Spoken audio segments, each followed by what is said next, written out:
मैले यसलाई एक्सप्लेन गर्नु पर्दाखेरि चाहिँ अब जस्तो यो बल्क म्यास भयो हैन बल्क म्यास अब यतापट्टि प्रेसर आउँछ नि त हैन यो जिरोपट्टि हो सो प्रेसर आउनबाट यसलाई यता ठेलिनबाट बचाउनको लागि चाहिँ सबैभन्दा इम्पोर्टेन्ट कुरा के चाहियो भन्दा ठाडै वालमा त लगाएर टपल हुन्छ हैन उनीहरूले के गरेको छ भने यसलाई चाहिँ भित्र एङ्कर गरेको छ क्या परसम्म अथवा वालले थिचेको होला यो वालले थिच्यो थिचिसकेपछि के गर्यो यसको सेल्फ वेटले गर्दाखेरि के हो यो यता आउन पाएन हैन यता ठेल्दैन नि त अब यो हरेक स्टेजमा यिनीहरूले एङ्कर गरेको छ भनेको आइदर यो लोड सेक्सन्स हेर्ने हो भने एभ्री इन्टरभल 2 फिट 6 इन्चीमा 2 फिट 6 इन्ची लगभग 2 फिट 5 इन्ची हैन लगभग 2.5 फिट 30 इन्चीको उसमा चाहिँ हानेको छ के अब 2.5 फिटको डिफरेन्स हैन डिफरेन्स हानेछ यो भर्टिकल मेम्बर चाहिँ छ लगभग 3 इन्ची बाइ 2 इन्ची 3 बाइ 2 2 बाइ 3 को सेक्सन छ के यो अब यो मोडर्न इन्जिनियरिङमा चाहिँ यो के भयो त भन्दा यसलाई चाहिँ के भन्छ त भन्दाखेरि यो चाहिँ ग्रिड बिम्स विथ एङ्करेज भन्छ नि जसरी हाम्रो यस्तो खालको पहिरोमा बिम देखिन्छ नि ग्रिड अनि ठ्याक्क यसरी गयो बिम यसरी गयो यहाँ चाहिँ उनीहरूले एङ्कर गरेको हुन्छ क्या प्रिस्ट्रेसिङ र पोस्ट टेन्सनको चाहिँ प्रिमिटिभ भनौँ न मुस्ताङमा त्यो बेला इन्डिजिनियस पिपुलहरूले वाह यो चाहिँ हाम्रो प्यासिभ पोस्ट टेन्सनिङ जस्तो भयो हैन एक्टिभ छैन पछि हुन्छ अनि यो माथिको क्र्याक प्याटर्न हेर्दा नि थाहा पाउँछ क्या जस्तो यो लेयर पहिला म्याट स्टोन भयो हैन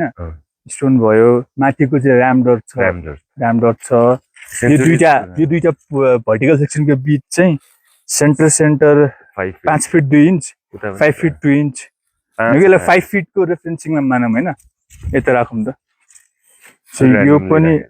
यो लगभग यो 7 फिट छ 7 फिट कस्तो मजाले गरेको छ रियली मार्भलस इन्जिनियरिङ त्यो बेला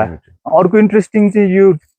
राउन्ड टिम्बर लग चाहिँ एज अ होरिजोन्टल ब्यान्ड युज भएको छ के हैन यो यसको पनि साइज हेर्ने हो भने 5 इन्च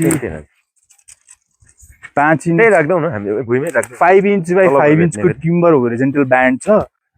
टिम्बर होरिजोन्टल ब्यान्डमा चाहिँ यो फेस चाहिँ राउन्ड नै छ तर ढुङ्गा टेकाउने भाग चाहिँ 5 इन्चको डेप्थ विथ छ ढुङ्गा टेकाउनको लागि चाहिँ माटोको मड मोटर माटोको जोडाइमा ढुङ्गा राखेर चाहिँ यसलाई तासेर चाहिँ स्टेबल गर्नको लागि चाहिँ यो माथिको यो क्र्याक हेरेर पनि एउटा प्रेडिक्सन गर्न सकिन्छ क्या जस्तो यो क्र्याक हेऱ्यो भने यसरी इन्क्लाइन छ हैन It's almost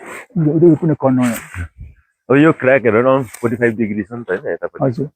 यो चाहिँ सेटलमेन्टले गर्दाखेरि डिफरेन्शियल सेटलमेन्टले गर्दाखेरि भएको क्र्याक हो क्या भनेको यो पिँधबाट पक्रेर यो पिचमा थोरै सेटल भयो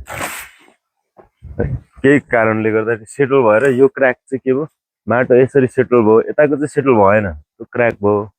अब यति मात्र सेटल भएको भएर यो ठाडो क्र्याक आयो क्या यो चाहिँ सियर क्र्याक हो यो ट्रङ्क मात्र यसरी झऱ्यो त्यो गर्दाखेरि ठाडो क्र्याक आयो क्या यो चाहिँ सियर क्र्याक यो सेटलमेन्टले गर्दा अनि यो चाहिँ डिफरेन्शियल सेटलमेन्टले गर्दाखेरि आएको डायगोनल क्र्याकलाई चाहिँ के भन्छ त डायगोनल क्र्याक सेटलमेन्टले गर्दा आएको सियर क्र्याकै हो तर डायगोनल अनि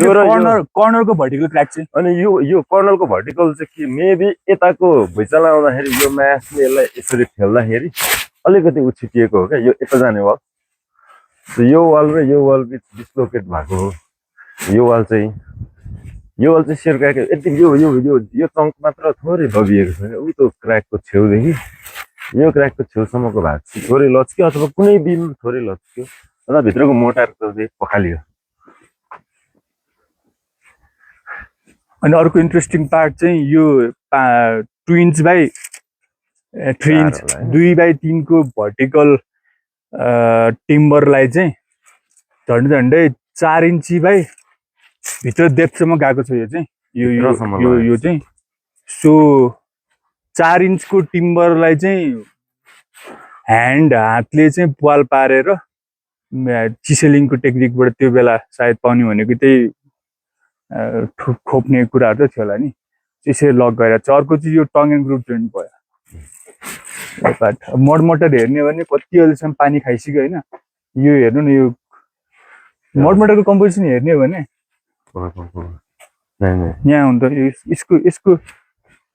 साइन्स के देख्छौँ हामीले फाइबरहरू पनि छ फाइबरहरू छ भुस माटो होइन अलिअलि यो सेतो कमेरो जस्तो भुस माटो प्लस यो भुस देखिन्छ कि हेर्नु नि भुस देखिन्छ यसमा अलिकति क्याटलको केही कुराहरू पनि छ जस्तो लाग्छ तर बाहिर फोरेनहरू यहाँ गरेर यो चाहिँ फुटाउनु ल्यान्डस्केपमा अलिकति गहिरै फुटाउनु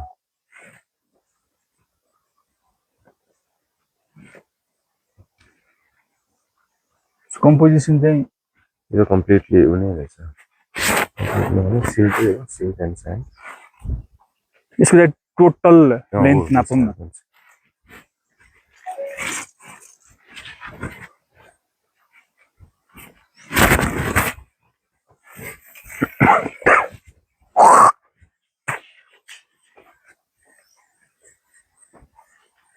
झन्डै झन्डै 26 फिट भनेपछि 26, 27, 28 28 फिट भनौँ न झन्डै 8 मिटर 8 मिटर विथ 8 मिटर छ यसको चाहिँ भर्टिकल हाइट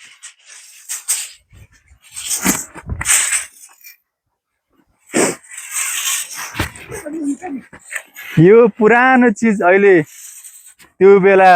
बिना इन्जिनियरहरू पनि कस्तो राम्रोसँग बनाएको छ कि यो अनि यो कुरा हराएर जान्छ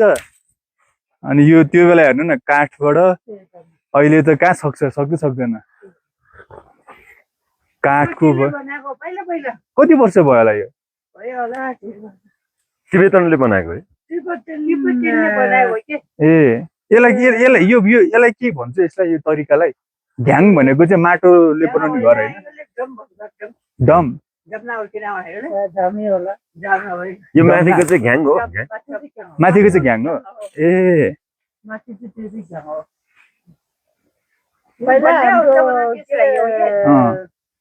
बनाएको के आर्मी जस्तो हुन्छ नि हाम्रो टिप्टिङको दाली लामाको आर्मी जस्तो हुन्छ नि आर्मी टिम चाइनाले निकालेर आउँदाखेरि यहाँतिर बस बसेको अरे कि हामी टिप्टिङ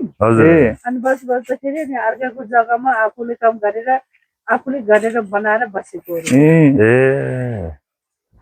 त्यो अरू घ्याङका त्यत्रो यत्रो छ नि यत्रो होइन त्यो त नि यत्रो यत्रो छ यो घ्याङ कत्रो होला ठुलो होला यो भित्रको त्यो त कत्रो रहेछ नि त्यो